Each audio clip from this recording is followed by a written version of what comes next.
Tratamiento de la amenaza, reposo. También les pueden decir abstinencia sexual. Ese es el tratamiento. Más antiespasmódicos para el dolor, ¿no? Antiespasmódicos. AINES para el dolor. Antiespasmódicos, porque el dolor es tipo cólico. Progesterona micronizada, solo en defecto de fase lútea. Defecto de fase lútea. Ahí damos progesterona. Cuando hacemos aspirado manual endouterino, cuando tiene menos de 12 semanas y la paciente está estable hemodinámicamente.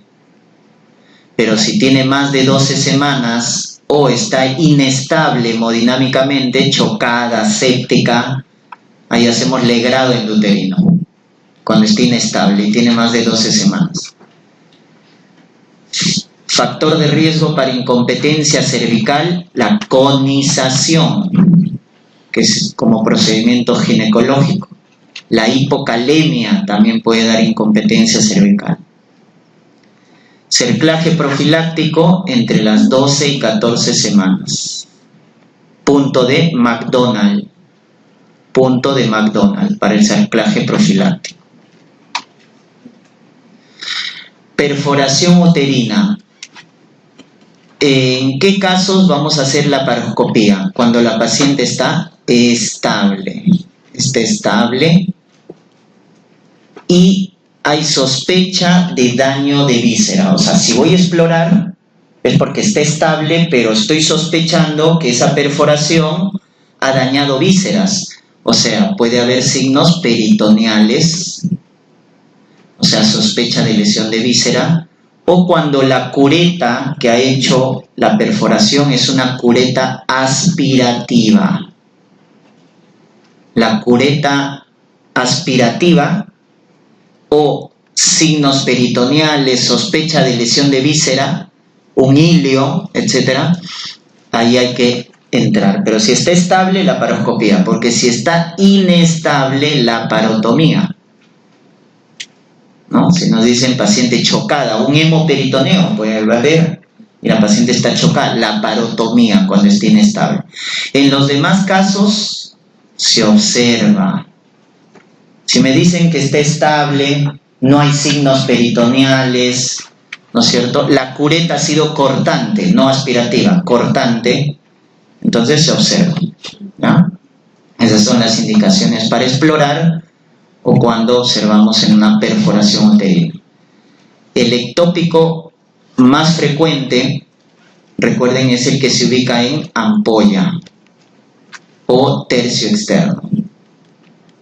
El que tiene más riesgo de rotura, el que está en istmo. Y el que puede llegar a término, el abdominal, puede llegar un ectópico a término. Factor de riesgo del ectópico más frecuente, EPI, ¿no? EPI. El que tiene más riesgo relativo es la cirugía de trompa, cirugía tubárica o ligadura tubárica. Es el que tiene más RR.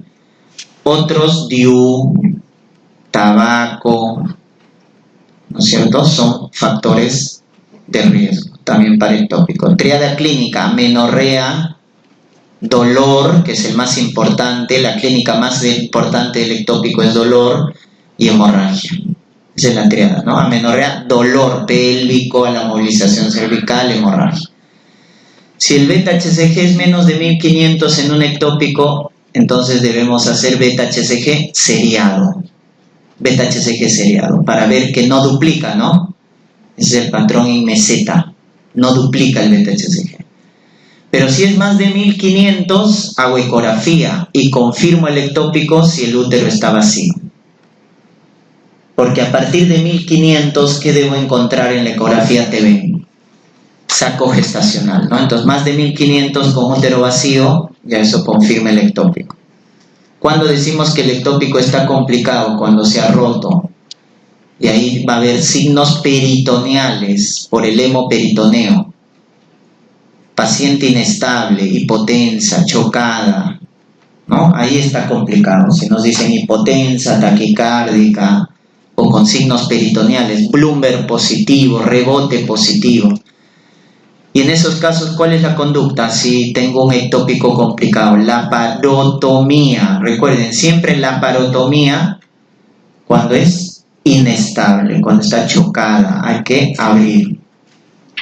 Pero si está estable, laparoscopía, que es el gol estándar, ¿no? Laparoscopía, ¿no? Laparoscopía, cuando es el gol estándar. Y se hace en casos, el paciente esté estable.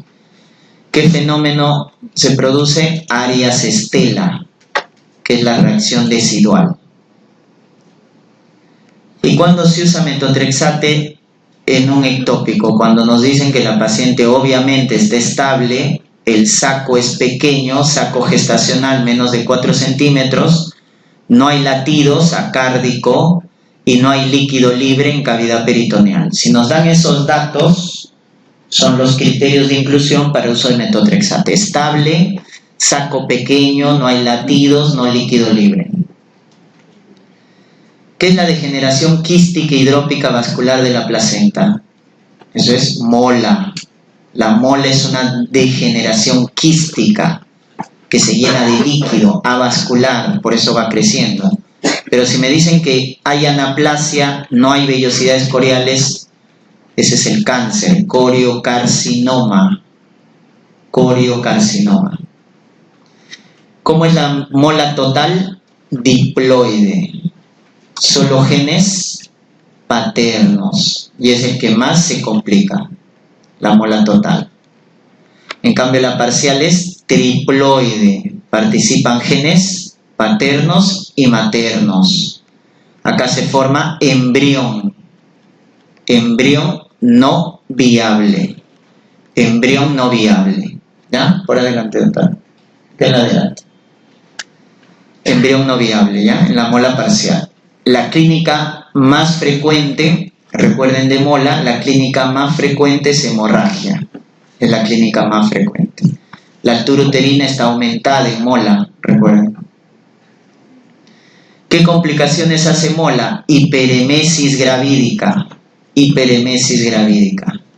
También produce hipertiroidismo. Hipertiroidismo. También produce preeclampsia precoz, ¿no? O sea, en las primeras 20 semanas. Cuando les dan un dato de preeclampsia con hemorragia, pero en las primeras 20 semanas debemos descartar mola. O sus quistes, ¿no? ¿Qué es quistes? Forma tecaluteínicos. Esos son propios de mola.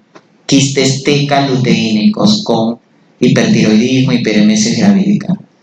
¿Cómo se llama la imagen ecográfica de mola? Racimo de uvas, ¿no? Por el aspecto quístico. O panal de abejas, por el aspecto quístico. Racimo de uvas o panal de abejas. Tratamiento de elección, legrado aspirativo. Legrado aspirativo.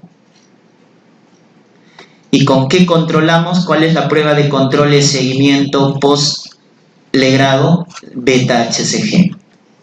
Con eso controlamos o seguimos post-legrado una mola. Si la beta-HCG se eleva post-legrado, ¿qué diagnosticamos? Enfermedad trofoblástica persistente, donde está el coriocarcinoma. Si post-legrado los valores en vez de bajar suben, esa es enfermedad trofoblástica persistente, donde está la mola invasora y el coriocarcinoma, que tienen capacidad de metástasis, ¿no?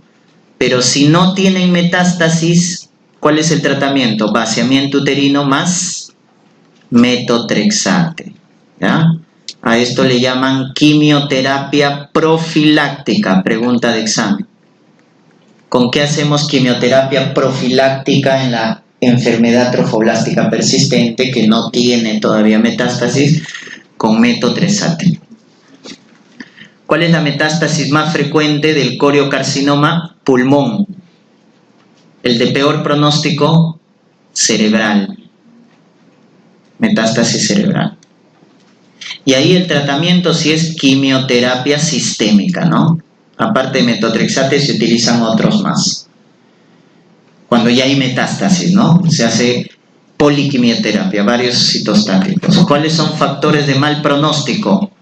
Cuando el beta-HCG no cae, está más de 100.000.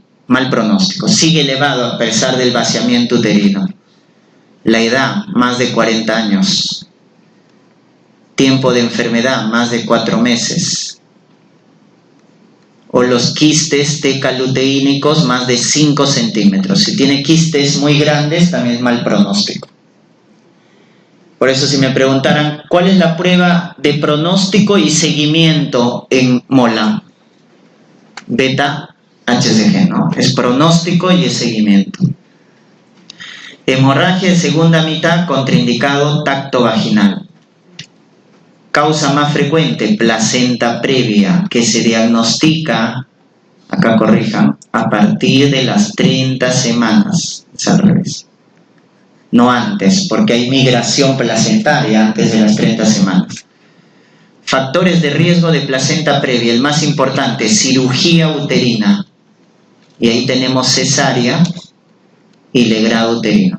Ese es el factor de riesgo más importante, cirugía de útero.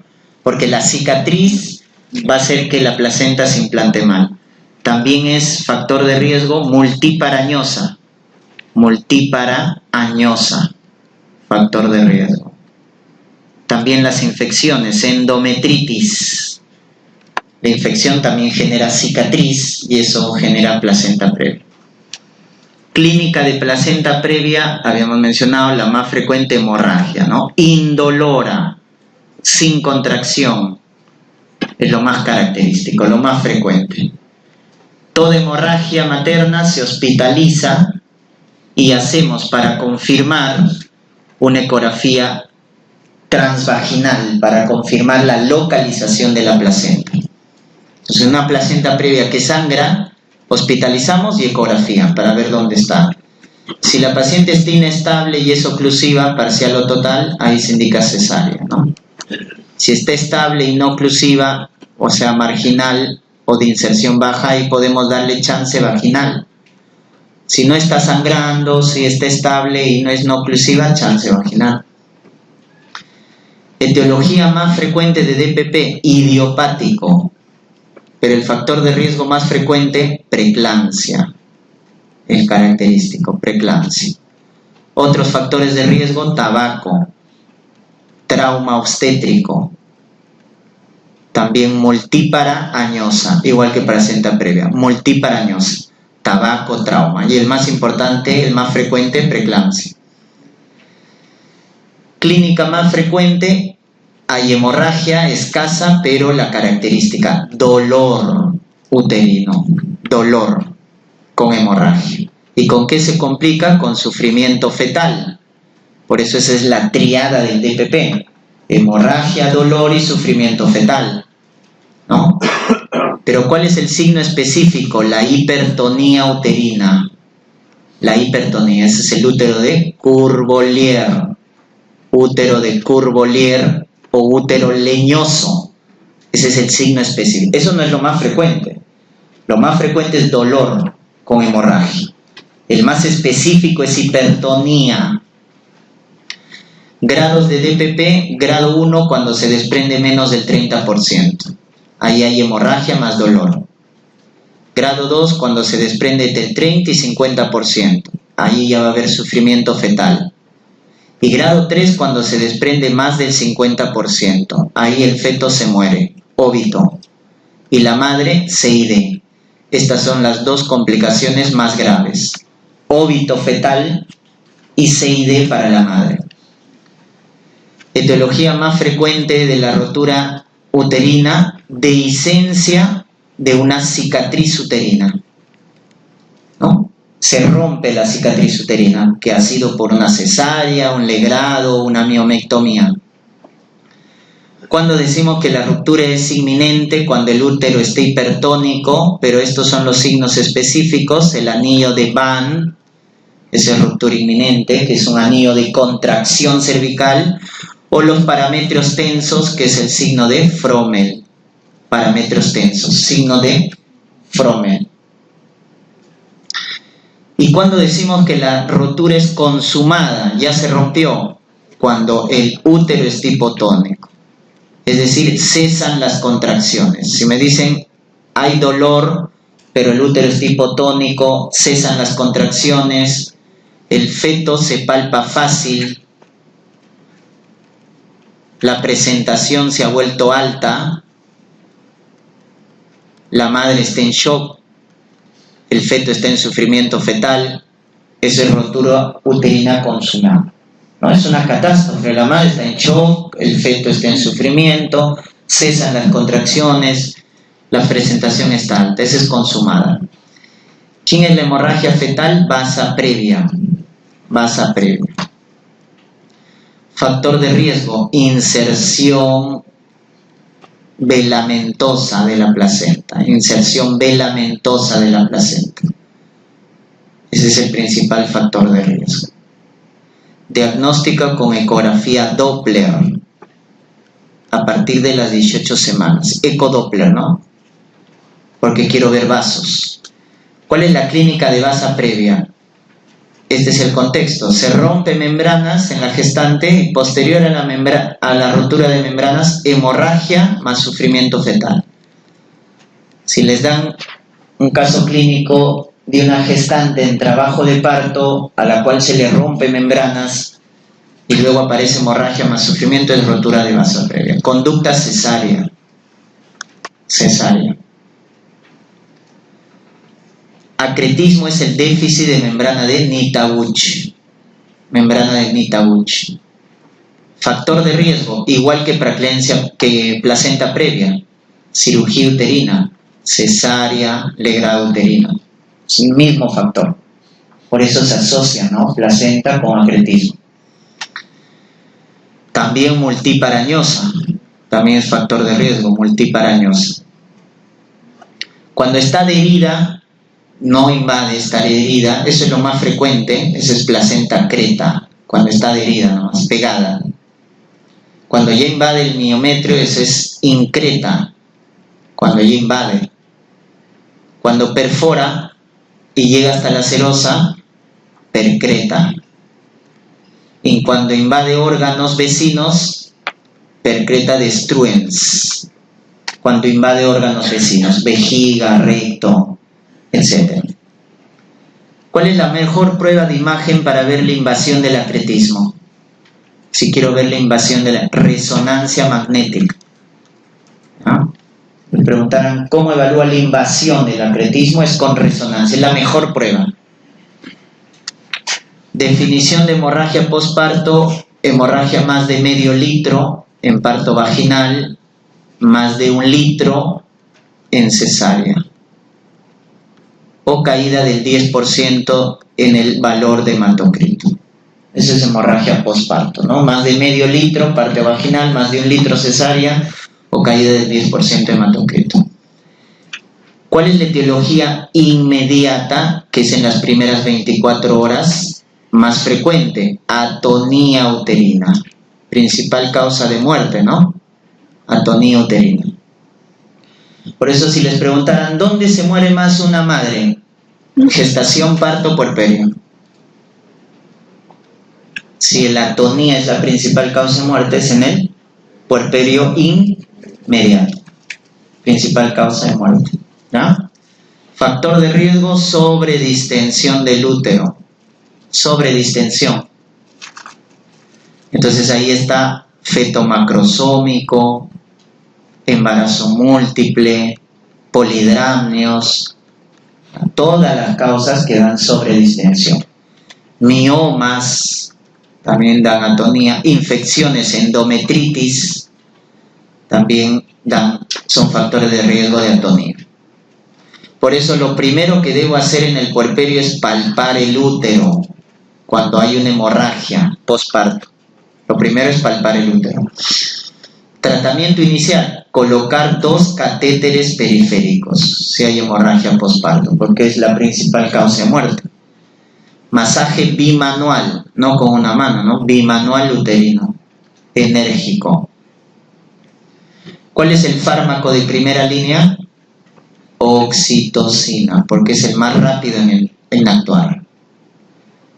Dosis 10 a 40 unidades por vía endovenosa, diluida en suero, no es en bolo, Si tú aplicas en bolo oxitocina, la paciente puede hacer infarto, porque el bolo de oxitocina produce hipotensión y puede hacer isquemia miocárdica.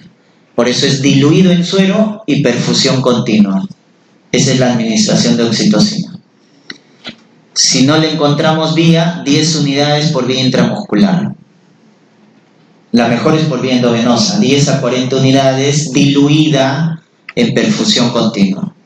Si no, 10 intramuscular. Misoprostol, que es el análogo de prostaglandina 1, la dosis es 800 a 1000 microgramos por vía intrarrectal para tener efecto duradero. Esto es 4 a 5 tabletas, ¿no? Porque la tableta de misoprostol es 200 microgramos, 4 a 5 tabletas intrarrectal. Si es refractario a fármacos, taponamiento uterino. Taponamiento, hay sondas que taponan el útero. ¿Cómo se llama la sutura hemostática? Sutura de B. Lynch. Empaquetamiento del útero. Último recurso, histerectomía. Histerectomía. ¿Cuál es la segunda causa inmediata? Después, si no es atonía, si el útero está bien contraído debajo del ombligo, trauma del canal del parto, después de la atonía. ¿Cuál es la zona que más sufre laceración? El cuello cervical. Por eso hay que colocar, para ver la laceración del cuello cervical, no colocamos espéculo, se coloca valvas. Y la sutura del cuello cervical se llama traqueorrafia.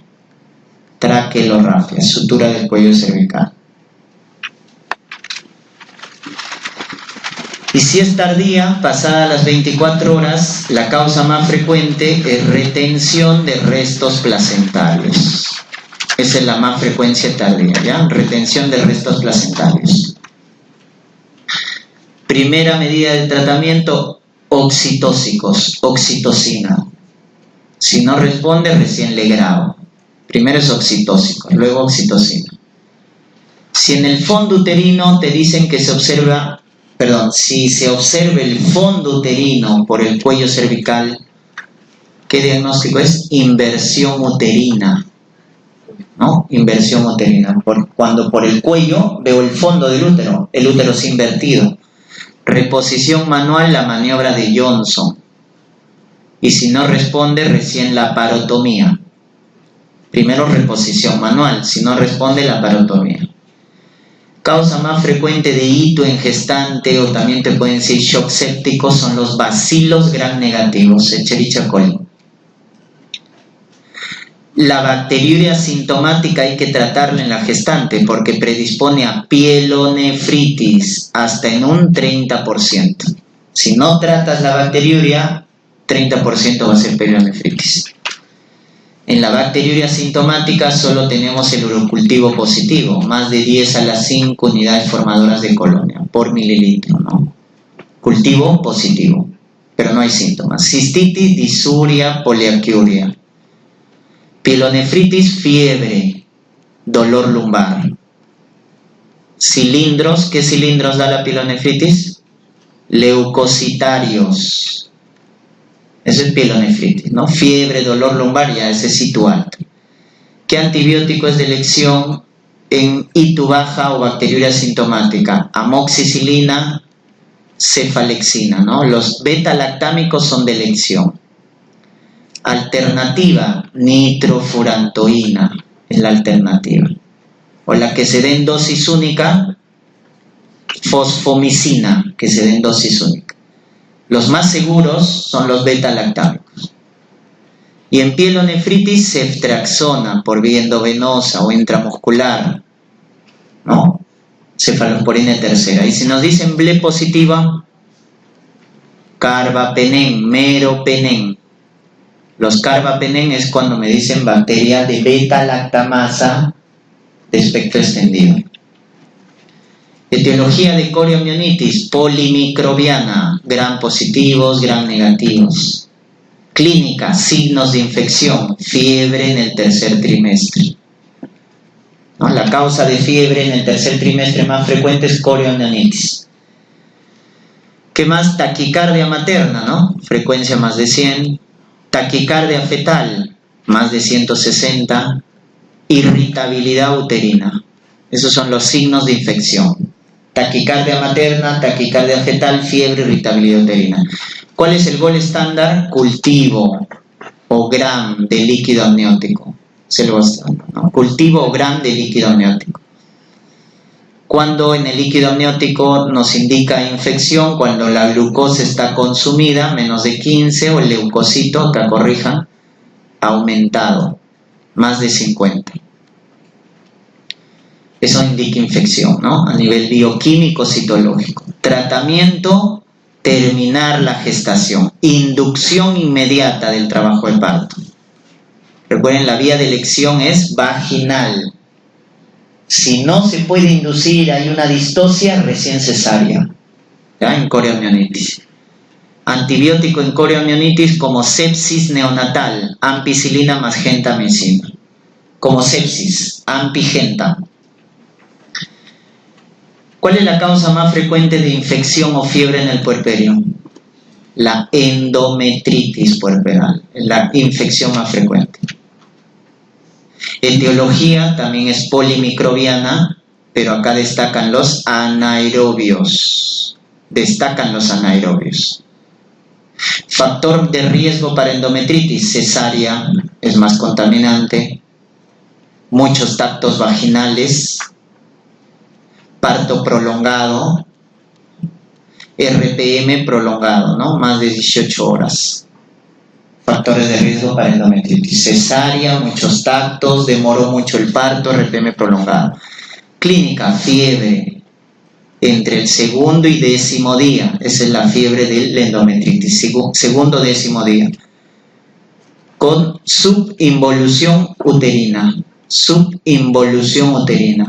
y loquios. ¿Cómo están los loquios? Fétidos, purulentos. ¿Cuál es el antibiótico de elección? Tiene que estar clindamicina, porque los más frecuentes son anaerobios. Para complementar, genta. Clinda más genta. Por 7 a 10 días de tratamiento. ¿Cuándo suspendemos el antibiótico? Cuando está febril, 24, 48 horas, ¿no? A febril. Suspendemos. Etiología de mastitis infecciosa o absceso mamario, estafilococo aureus, forma absceso, mastitis. Clínica, fiebre, pero entre la segunda y la 4ª semana, es tardía, con signos de flogosis en la mama, signo de flogosis. Si la infección es leve, damos dicloxacilina por vía oral, si es leve, ¿no? Si es alérgico a la penicilina, clindamicina. Pero si me dicen que está séptica, chocada, hay que cubrir ameticilino resistente, vancomicina. Si es una mastitis con sepsis, vancomicina. Tamizaje para diabetes gestacional es la prueba de O'Sullivan, que se hace entre las 24 y 28 semanas. ¿Cuándo es positiva? Cuando a la hora nos dicen más de 140 miligramos, ¿no? O sea, a la hora de darle glucosa 50 gramos, nos sale más de 140, eso es positivo. Entonces, ¿con qué confirmo? Prueba de tolerancia oral a la glucosa, es la que confirma, ¿no? Prueba de tolerancia. Complicación fetal más frecuente, macrosomía fetal. Malformación congénita más frecuente, cardiopatías. Hipertrofia del tabique interventricular. Y la malformación más específica, síndrome de regresión caudal. Malformación más específica del hijo de madre diabética. Síndrome de regresión caudal. La más frecuente es la cardiopatía, hipertrofia del tabique. Y del recién nacido, ¿cuál es la complicación más frecuente? Hipoglicemia del hijo de madre diabética. Otras, hipocalcemia, hipomagnesemia, policitemia, enfermedad de membrana hialina, porque La diabetes retrasa la madurez del pulmón. ¿Quién evalúa el control glicémico y es pronóstico en diabetes gestacional? Control glicémico cada 3 meses. La hemoglobina glicosilada es el que hace el control glicémico trimestral y también evalúa el pronóstico. ¿Cuál es el antidiabético de elección? Insulina. En gestantes, insulina. ¿Quién está contraindicado? Sulfonilureas, por el riesgo de hipoglicemia fetal.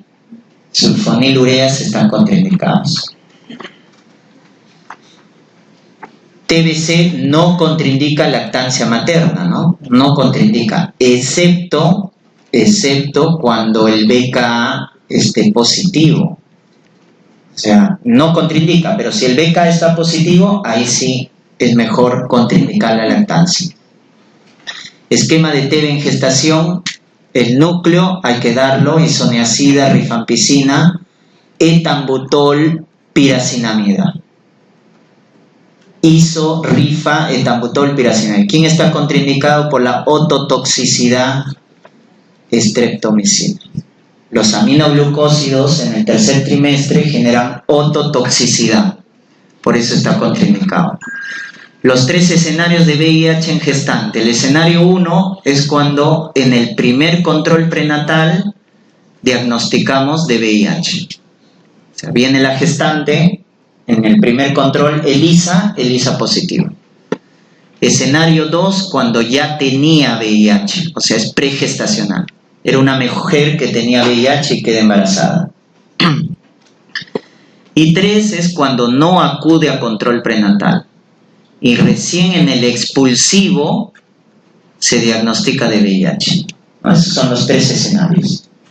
Entonces, escenario 1, tempranamente la diagnosticamos. 2, cuando ya tenía VIH. Y 3, cuando en el expulsivo. Iniciar targa a partir de las 14 semanas. Esquema de elección en Perú: efavirenz, tenofovir, lamivudina. Efavirenz, tenofovir, lamivudina, a partir de las 14 semanas. ¿Qué debemos programar? La cesárea. ¿Qué contraindicamos? La lactancia materna. Y al recién nacido darle sidobudina. Estas son las 4 medidas para evitar la transmisión vertical. ¿Cuál es la primera medida? Targa a las 14 semanas. Segunda medida, programar la cesárea. Tercera, contraindicar la lactancia. Y 4, al recién nacido, sidobudina. ¿Cuándo damos parto vaginal? Cuando la dilatación ya está más de 4 centímetros. O cuando tiene control prenatal y su carga viral es menos de 1000 copias. Podemos también darle chance vaginal. Si la carga es menos de 1000 copias, pero ha seguido un control prenatal. O ya arrancó fase activa, dilatación más de 4, parto vaginal. ¿Qué diagnóstico hacemos una gestante con prurito intenso vespertino a predominio palmoplantar? Colestasis gravídica. Colestasis gravídica. Tratamiento: ácido urso desoxicólico en casos graves. Ácido urso desoxicólico en colestasis gravídica. Si les dicen falla hepática fulminante en una gestante con hipoglicemia y aumento de transaminasas, ese es el hígado graso del embarazo. Hígado graso. O también llamada esteatosis, ¿no? Esteatosis hepática del embarazo. Entonces, el dato es hipoglicemia con falla hepática fulminante. ¿Qué genera el alcohol en la gestación? El alcohol es la principal causa de retraso mental. Retardo mental. Principal efecto. También pliegues epicánticos. Fisuras palpebrales cortas, ¿no? Micrognatia, mandíbula retraída. Son algunos de una fetopatía alcohólica, ¿no? Malformaciones faciales. Pero el principal efecto es retraso mental. porque altera el desarrollo neurológico. ¿Cuáles son los antibióticos más seguros en la gestante? Beta-lactámicos, penicilina, cefalosporina. Luego están los macrólidos también, macrólidos. ¿Quiénes están contraindicados? Las tetraciclinas, las quinolonas están contraindicados, y los aminoglucósidos en el tercer trimestre, por el riesgo de ototoxicidad, sobre todo la streptomicina, ¿no? En hipertiroidismo, ¿cuál es el fármaco de elección en la gestante? Propiltiracilo. ¿Pero quién está contraindicado? El yodo radioactivo. El de elección es propiltiracilo, contraindicado yodo radioactivo. Por eso, ¿qué prueba debo solicitar antes de usar yodo radioactivo en una mujer en edad fértil? Beta-HCG. Antes de usar yodo radioactivo, beta-HCG. Trombosis, heparina, enoxaparina sobre todo, es de elección en una gestante para trombosis. ¿Quién está contraindicado? ¿Quién es el teratogénico? Warfarina es el teratogénico. En malaria y gestante, ¿quién puedo dar? Cloroquina. ¿Quién es el contraindicado? Primaquina. Está contraindicado. En epilepsia, ¿qué puedo utilizar? Carbamazepina, fenitoína. Hemos dicho, ¿no? En vez de sulfato, si no puedo utilizar sulfato de magnesio, fenitoína. Pero el contraindicado, valproato, porque el valproato es el que se asocia a defecto de tubo neural. ¿Quiénes son fármacos teratogénicos? Categoría X. Fármaco teratogénico, categoría X, ¿no? Talidomida, el histórico, focomelia, ¿no? Talidomida, metotrexate, isotretinoína, utilizado para acné por vía sistémica, fluconazol, contraindicado en la gestante, carbonato de litio. ¿A qué se asocia el litio? A una cardiopatía, ¿no? Anomalía de Einstein, implantación baja de la válvula tricúspide. El carbonato de litio se asocia a la anomalía de Einstein, implantación baja de la válvula tricúspide. ¿Ya? Esos son categoría X. ¿Ah? Exceso de qué vitamina. Si nos preguntan, las vitaminas puedo indicarlo, pero el exceso de una vitamina es teratogénica. Vitamina A, el exceso de retinol de vitamina A, ¿ya? Está contraindicado. ¿Qué vacunas están contraindicadas? Las vivas atenuadas, ¿no? Ahí está, rubiola,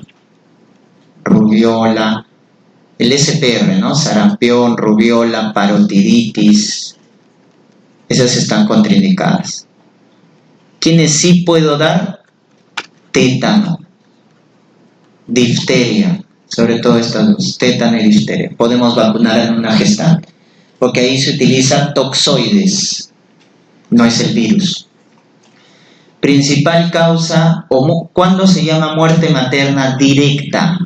Cuando es por complicaciones obstétricas. Durante la gestación, el parto o el puerperio. Si me dicen preeclampsia y se muere, eso es directo. Hemorragia, corionitis, etc. Por complicaciones obstétricas es directa. Hasta el puerperio, que dura 6 semanas posparto. Indirecta es cuando es por complicaciones médicas no obstétricas. Ahí a la cabeza están las infecciones, por ejemplo una neumonía, y le causó la muerte. Ese es indirecto. Tuberculosis, indirecto. ¿Estamos? Ese es por causas indirectas. Y hay un término también que le llaman incidental. Incidental, ¿no? O accidental, donde justamente están los accidentes de tránsito, ¿no? Los accidentes de tránsito. Principal causa de muerte en general, o me pueden decir en la zona rural, es hemorragia obstétrica. ¿Qué hemorragia? Por atonía, ¿no? En el puerperio inmediato. Es la principal causa de muerte. Hemorragia. En la zona urbana, preeclampsia es la principal causa de muerte. O segunda, ¿no? En la zona rural o en general. Y de las indirectas están las infecciones, pero esto han preguntado en el examen y había como infección tuberculosis. ¿Ah? De causas indirectas están las infecciones. Y ahí está TB como causa importante. ¿Ah? Entonces las primeras causas de muerte materna es hemorragia en la cabeza, segundo preeclampsia, tercero infección, en ese orden, ¿no? Demoras en la muerte materna, la primera demora es cuando la gestante no reconoce el signo de alarma, no reconoce la hemorragia como algo grave. Segundo, no toma la decisión de acudir al hospital. Tercero, es cuando no llega al establecimiento de salud, no llega al hospital, porque no hay transporte, está lejos. Y cuarto, es diagnóstico y tratamiento inadecuado. Este es el personal de salud, ¿no? La cuarta demora. Primero, no reconoce. Segundo, no toma la decisión. Tercero, no llega. Y cuarto, diagnóstico y tratamiento incorrecto. ¿Cómo calculamos la tasa de mortalidad materna? Es el número de muertes maternas sobre mujeres en edad fértil, que es entre los 15 y 45 años. Razón de mortalidad materna es número de muertes sobre 100.000 nacidos vivos. Razón de mortalidad sobre 100.000 nacidos vivos. Y la tasa es sobre mujeres en edad fértil. El valor, según Endes, es que es una estimación, todavía no se han recopilado todos, hasta el año 2015 es de 66 muertes maternas por 100.000 nacidos vivos. ¿Ya? 66. Lo cual ha ido bajando, ¿no? Bajando. Y eso estamos todavía en el rango, según la OMS, en el rango alto de muerte materna. Alto de muerte materna. ¿No? Porque menos de 15 es bajo. Entre 15 y 50 es medio. Más de 50 es alto. Todavía estamos en el rango alto de mortalidad materna.